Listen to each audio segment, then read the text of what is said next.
سایه رو سر من نمیذاره بخوابم، شبا به جای رویا تو فکر انتقامم.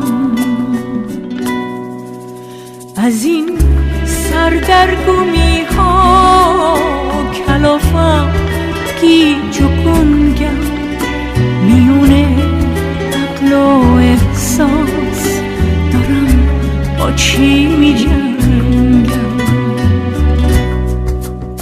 هوای خون مسموم تموم راه ها بنبست، یکینه توی قلبم همیشه بوده و هست.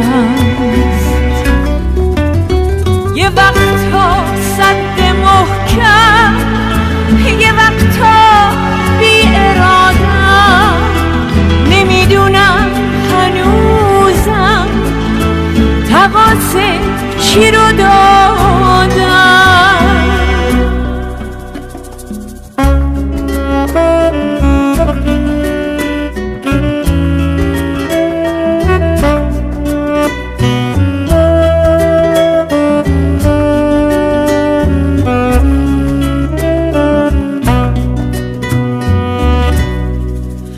همیشه مردم انگار با من مثل غریبن، به جای پاکی و عشق تو نیرنگ و فریبن.